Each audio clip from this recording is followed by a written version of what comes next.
Di tengah agresi militer yang kian memanas, Presiden Amerika Serikat Donald Trump menelpon Presiden Rusia Vladimir Putin. Dalam percakapan tersebut diketahui Putin meminta agar Trump segera menghentikan agresinya. Penasihat kebijakan luar negeri Kremlin Yuri Usakov menyebut percakapan yang berlangsung selama 1 jam itu dilakukan atas inisiatif Amerika Serikat. Trump dan Putin membahas beragam isu mulai dari konflik di Timur Tengah, Ukraina hingga situasi Venezuela. Ia menilai percakapan kedua pemimpin berlangsung secara terbuka dan konstruktif. Putin menyampaikan beberapa gagasan untuk menyelesaikan konflik di Timur Tengah.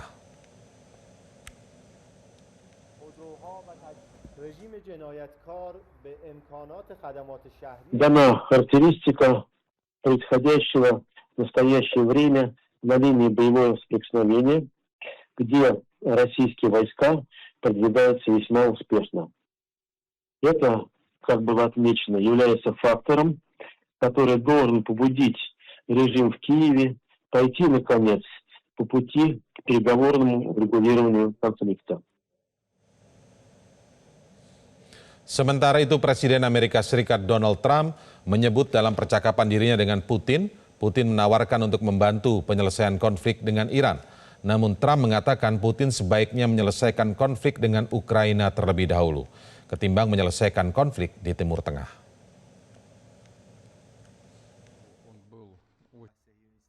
Yes, I had a very good call with President Putin. We had a lot of people on the line from our side, from his side. We were talking about Ukraine, which is just a never-ending positive call on that subject. And we obviously talked then about the Middle East. And he wants to be helpful. I said, you could be more helpful by getting the Ukraine-Russia war over with. That would be more helpful. Apakah permintaan Presiden Rusia Vladimir Putin agar Presiden Amerika Serikat Donald Trump menghentikan agresi militer ke Iran akan membuat perang mereda atau justru sebaliknya? Kami akan coba membahasnya dengan analis hubungan internasional Tuku Reza Shah. Selamat sore, Pak Reza. Selamat sore, salam dari Bandung. Baik, Pak Reza, ini menarik kalau kemudian Rusia sudah mulai semakin menunjukkan langkahnya untuk soal konflik Timur Tengah ini. Bahkan kemudian kemarin berbincang dengan Presiden Trump dan informasi yang kami dapatkan ini adalah atas inisiatif Amerika Serikat. Tapi menariknya, ketika diberikan usulan gagasan tentang solusi terkait di Timur Tengah, dalam hal ini adalah Iran, justru Trump seperti seolah-olah menolak mentah-mentah begitu tawaran dari Putin bahwa lebih baik urusin saja itu soal Ukraina, hentikan saja perang di Ukraina daripada mengurusi Timur Tengah dalam hal ini Iran. Analisis Anda seperti apa melihat ini, Pak? Ini telepon pertama antara Putin dan Donald Trump ya. Sebenarnya masing-masing pihak itu harus hati-hati sekali ya, menurunkan ego. Putin barangkali berpikir bahwa dia bisa mempengaruhi Donald Trump untuk mencapai sebuah exit strategi yang baik. Memang kalau Putin yang bicara itu akan sangat diperhatikan oleh Donald Trump, akan sangat dimengerti dan juga akan dipertimbangkan.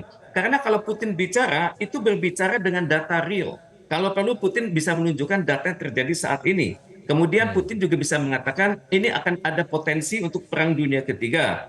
Dan untuk itu diperlukan satu jalan tengah. Tentunya jalan tengah itu akan ditolak oleh Trump karena Trump ini orang yang sangat egonya sangat tinggi. Tepat sekali dia mengatakan kira-kira janganlah Anda mengurus soal kami karena urusan Anda sendiri belum beres. Itu ada betulnya juga begitu ya. Tapi masalahnya ini adalah Trump juga membutuhkan sebuah exit strategi. Ini perang dilakukan di wilayah yang sangat jauh dari Amerika. Sedangkan Putin relatif lebih mudah menyelesaikan masalah Ukraina di perbatasannya. Dan untuk itu tentunya Donald Trump akan mengatakan, saya mungkin akan bicaranya Trump itu selalu angkuh ya. Akan menghentikan perang ini tapi syarat saya harus dipenuhi. Pertama ganti pemerintahan. Kedua, kalaupun ada pemerintahan berasal dari orang-orang dalam negeri, itu harus sesuai restu saya. Kemudian fasilitas nuklir itu harus dihentikan. Kemudian rudal balistik program-programnya dihentikan juga. Dan mungkin akan ada syarat-syarat tambahan dari Donald Trump. Tapi yang jelas Trump ini sebenarnya membutuhkan exit strategi. Trump sudah mencoba berbicara dengan tokoh Italia dan ternyata ini ditolak oleh Iran. Karena Iran berpikir saya adalah negara yang diserang, kenapa saya harus meminta perdamaian? Justru Anda yang menyebabkan krisis ini terjadi dan krisis ini akibat Anda dan Israel akan bergerak menjadi krisis global. Jadi tentunya tanggapan pihak Iran ini tepat juga begitu. Jadi untuk hal ini keadaan sedang sangat sulit dan Iran tampaknya di bawah pemimpin yang baru itu benar-benar siap untuk sebuah perang jangka panjang. Kalau perang jangka panjang ini terjadi, tentunya yang akan panik adalah masyarakat Amerika Serikat karena terus terang Trump mengatakan perang ini akan selesai 4 hari. Baik, Pak dan Reza. pemerintahan di Iran akan digantikan Pak Reza, dengan yang lebih moderat. Tapi ini tidak terjadi. Pak Reza, saya izinkan saya menggarisbawahi tadi jawaban Anda tentang bahwa Trump, dalam hal ini Amerika Serikat, yang membutuhkan exit strategi. Ketika membutuhkan exit strategi, artinya ada kelemahan di sana. Apakah Anda setuju soal itu? Tepat sekali. Memang perang ini dirancang secara salah. Trump tidak mendapatkan restu Kongres. Kemudian Trump over optimistic. Kemudian Trump melihat bahwa sebenarnya yang meninggal itu sudah di atas 6, yang terbuka untuk umum yang meninggal adalah 6 kan. Tapi kan mustahil sebuah peluru kendali itu hanya menyasar satu basis. Peluru kendali sebagaimana dijanjikan oleh pemimpin Iran akan menyerang basis-basis Amerika Serikat yang bertebaran di Timur Tengah. Dan basis-basis itu ada di Saudi Arabia, di Irak, di Uni Arab Emirat, di Kuwait, dan ini tentunya sudah disasar dengan sangat tepat oleh pihak Iran. Dan saya pikir pemerintah Amerika Serikat saat ini sedang mencicil jumlah prajurit-prajuritnya yang wafat. Dan untuk itu kalau saya merujuk kepada statement dari Garda Revolusi, itu sudah di atas 100 dan Amerika Serikat sangat menyimpan ini rapat-rapat karena ini kalau terbuka kepada umum maka ini akan mempercepat proses impeachment atas dirinya sendiri. Oke, baik. Artinya Trump dalam hal ini lemah dalam soal kondisi sekarang dalam perang melawan Iran ya, atau agresi kepada Iran, justru posisi Trump itu sebenarnya lemah. Di dalam negeri tadi Anda sebutkan juga ada ancaman impeachment karena meluncurkan perang tanpa ada persetujuan dari Kongres atau parlemen begitu ya kurang lebih. Sementara secara hukum internasional disebut banyak melanggar di situ. Bisa disebut sebagai pelanggar war criminal ya. Kalau kurang lebih disebut seperti itu. Apakah seperti itu kondisinya, posisi dari Trump saat ini Pak Reza? Ya, tepat sekali. Hukum perang internasional atau hukum humaniter internasional itu melarang keras penghancuran atas objek sipil, infrastruktur vital, dan benda cagar budaya yang tidak memiliki fungsi militer. Dan kita lihat beberapa saat lalu, Tomahawk itu sudah menyerang sekolah. Dan selain sekolah, Tomahawk hari-hari sebelumnya sudah menyerang rumah sakit, tempat ibadah, kemudian sarana air bersih, dan pemukiman warga sipil. Ini bertentangan dengan hukum humaniter internasional. Dan saya tidak tahu apakah Trump sadar soal ini. Karena bagi seorang Trump yang penting tujuan itu menghalalkan cara. Cara akan halal kalau nanti sasarannya tercapai. Dan untuk itu media massa bersama Trump, Military Industrial Complex bersama Trump, dan juga AIPAC atau American Israel Public Affairs Committee juga bersama Trump. Jadi Trump masih sangat tinggi, apalagi dia didukung oleh Menteri Pertahanan Hegseth yang seringkali berbicara tanpa data. Dan ini sebenarnya sangat membahayakan bagi Amerika Serikat sendiri. Dan ternyata masyarakat Amerika Serikat itu banyak yang tertipu. Mereka sudah memberikan sebuah cek kosong pada Donald Trump, dan Donald Trump ternyata melakukan suatu perang yang sebenarnya bertentangan dengan nilai-nilai luhur Amerika Serikat sendiri. Oke, nanti saya kembali ke exit strategi dulu ya. Apa dampaknya kalau exit strategi itu tidak ditemukan dan tidak ditemui oleh Trump begitu ya. Tapi saya izinkan saya dulu kembali ke geser soal bagaimana Vladimir Putin, Presiden Rusia, berkomunikasi dengan Presiden Amerika Serikat Donald Trump. Saya ingin tanya menurut Anda, kepentingan Rusia dalam konflik Timur Tengah ini seperti apa? Karena kalau hanya soal Amerika, mungkin sudah ada jawabannya tadi dan sebenarnya Trump butuh exit strategi cuman karena arogan saja dan gengsi begitu ya. Berusaha untuk menolak apa yang diusulkan oleh Putin. Tapi kalau melihat Iran, kan perdamaian harus dari dua arah. Kalau melihat Iran mengatakan tidak ada alasan bagi mereka untuk melakukan perdamaian lagi karena sudah 2 kali upaya perdamaian, upaya untuk perjanjian itu dikhianati oleh Trump dan bahkan diserang begitu Iran. Jadi tidak ada alasan untuk melakukan perdamaian lagi. Bagaimana Anda melihat ini? Rusia berbatasan dengan banyak sekali negara dan perbatasan Rusia itu sangat panjang.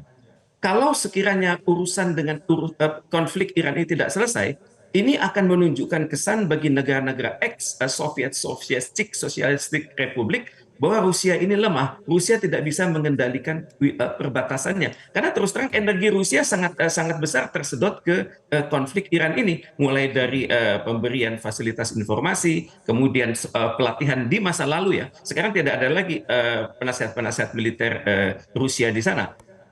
Bagi Rusia sangat penting bahwa lingkungan sekitarnya itu damai, karena jangan sampai nanti akan menjadi peluang bagi negara-negara yang berbatasan dengan Rusia untuk mengganggu perbatasan Rusia. Jadi Rusia sangat membutuhkan perdamaian itu, dan juga Rusia tentunya sudah memikirkan investasi jangka panjang di bidang refinery dan juga di bidang pengeboran minyak di laut dalam. Rusia memiliki teknologi tersebut. Juga Rusia memiliki teknologi remote sensing untuk membantu penataan Iran di masa depan. Jadi terus terang Rusia juga sangat dirugikan dengan berjalannya perang. Kemudian pada saat yang sama Iran yang bertahan lama ini sudah diposisikan sebagai Iran yang dibantu oleh Rusia. Walaupun Rusia terus terang mengatakan bantuan kami itu di masa lalu lewat fasilitas remote sensing, lewat fasilitas radar, dan lewat fasilitas deteksi peluru kendali. Dan setelah 6 bulan, setelah setahun terakhir, bantuan itu selesai, Iran sudah benar-benar mandiri. Jadi ini juga serba salah bagi Vladimir Putin, karena Vladimir Putin memiliki banyak sekali informasi yang barangkali Donald Trump tidak tahu begitu. Karena Vladimir Putin ini adalah seorang mantan kepala KGB, Komite Gesudatvenoi Bezopavnosti. Itu lebih dahsyat daripada CIA-nya Amerika. Jadi tentunya Vladimir Putin ini baru telepon yang pertama. Kita masih menunggu telepon yang kedua, karena jawaban dari Trump itu juga sangat keras. Kira-kira Anda jangan mengurus urusan kami, uruslah urusan Ukraina. Padahal butuh exit strategi ya. Betul. Padahal yang dibutuhkan oleh Donald Trump adalah exit strategi, di mana beliau bisa mengatakan, saya menang, Iran sudah tunduk. Tadi Anda menyampaikan bahwa jika yang berbicara Putin, maka ada kemungkinan memang sebenarnya walaupun jawabannya arogan, Donald Trump memperhatikan atau mendengarkan begitu ya. Tapi bagaimana dengan posisi sebaliknya ke Iran begitu misalnya? Apakah jika Putin berbicara, maka Iran juga akan punya trust yang luar biasa besar sehingga akan ikut usulan-usulan Putin mewujudkan perdamaian atau paling tidak meredakan konflik di Timur Tengah? Putin dikenal sebagai seorang multilinguis ya. Kemudian Putin memiliki penasihat-penasihat yang berkualitas tinggi kalau sudah berbicara soal Islam. Saya pikir kalaupun pada ronde pertama Iran itu tidak mendengar, Iran itu akan mengatakan tidak, karena kami adalah yang diserang, kenapa kami yang harus membuka jalur perdamaian. Pelan-pelan mungkin Iran akan luluh juga, apalagi pada beberapa hari ke depan itu adalah Idul Fitri. Semangat Idul Fitri adalah kembali kepada fitrah. Fitrah itu adalah kembali kepada kasih sayang, kembali kepada ampunan Tuhan, kembali kepada ridho dari Tuhan Yang Maha Kuasa. Jadi saya pikir kalau Putin yang berbicara terus-menerus kepada pimpinan Iran dengan logika yang jelas, dengan penuh perhitungan, misalnya dia akan berbicara soal pembayaran perang dari berbagai pihak yang selama ini merugikan Iran, kemudian dia akan berbicara potensi dibukanya kembali Joint Comprehensive Plan of Action, kemudian Putin akan mensupervisi fasilitas nuklir Iran untuk tujuan damai, dan itu akan berada di bawah supervisi International Atomic Energy Agency dan juga Nuclear Non-Proliferation Treaty. Saya pikir Ayatullah akan luluh juga. Akan luluh juga, tapi pemimpin tertinggi mereka dibunuh, Pak. Dan Menteri Luar Negeri Iran menyebut bahwa mereka siap paling tidak sekarang ini untuk perang 6 bulan. Artinya tuh ini akan menjadi panjang begitu, Pak. Artinya kita melihat ya sebagai awam ini melihat tidak ada titik balik karena sudah terlanjur diserang, dikhianati saat melakukan perundingan-perundingan bertahun-tahun itu selalu dikhianati, dan itu berulang kali pengkhianatan itu 2 kali. Bahkan ketika perundingan itu bukan stuck, ketika perundingan itu mengalami progres, jadi ada maju. Progresnya ada kok malah diserang gitu, sehingga seolah-olah tidak ingin ada perundingan. Nah karena itulah Iran bersikukuh bahwa tidak ada lagi jalur perundingan, dan kalau tidak salah ini Pak, bahwa nyawa dibalas nyawa Pak, kurang lebih seperti itu yang kita baca di sini. Paling tidak apakah itu sasarannya Netanyahu, Israel, sampai kemudian terbalaskan, atau paling tidak akan menjalani proses persidangan internasional begitu Pak. Nah Anda melihat ini seperti apa ketika nanti Trump justru juga tidak memiliki exit strategi tadi yang Anda sebutkan? Tepat sekali. Sampai hari ini memang sikap Iran itu sangat keras, sangat tegas ya. Bahkan ada statement datang dari Garda Revolusi yang mengatakan bahwa Iran akan memberikan penghargaan khusus berupa fasilitas di Selat Hormuz kalau negara-negara di dunia itu menyetop hubungan bilateralnya dengan Amerika Serikat dan juga dengan Israel. Ini adalah ide yang luar biasa sebenarnya, tapi dunia akan menyikapinya dengan sangat hati-hati sekali. Dalam kondisi seperti sekarang, janji Iran untuk mengatakan siap berperang jangka panjang itu benar adanya begitu. Dan saya sangat berharap informasi ini disampaikan kembali oleh Putin kepada Donald Trump dan disertai dengan hitungan-hitungan statistik yang jelas, juga dengan bukti-bukti yang tidak dibukakan kepada publik Amerika. Semoga Donald Trump itu sadar bahwa dia adalah pelanggar dari hukum internasional dan Iran bertahan dengan mengandalkan pasal 51 dari Piagam PBB. Jadi sekarang perang ini bukan hanya antar negara tapi juga antar masyarakat. Jadi yang belum Iran lakukan adalah berhubungan dengan masyarakat Amerika Serikat. Hendaknya meyakinkan publik Amerika Serikat untuk menekan Donald Trump. Salah satu exit strategi yang terbaik adalah Trump mungkin mengundurkan diri sebelum kena impeachment. Ini persis seperti yang dilakukan oleh Presiden Nixon di masa lalu. Baik, kita lihat dinamikanya akan seperti apa. Semoga memang segera reda, tentu harapan kita semua. Karena kalau dibicara dampaknya bisa kemana-mana, bahkan mungkin termasuk Indonesia. Dalam hal ini mungkin soal dampak energi dan ekonomi tentu saja. Kami berharap ini segera selesai. Karena kalau kita lihat juga Pak, ternyata eskalasinya negara-negara Eropa juga sudah mulai mengeluarkan pernyataannya masing-masing begitu ya. Tapi kita akan lanjutkan nanti di ulasan selanjutnya. Terima kasih untuk sementara ini, analis hubungan internasional Teguh Reza Shah. Selamat sore Pak Reza. Jelajahi cara baru mendapatkan informasi. Download Metro TV Extend sekarang.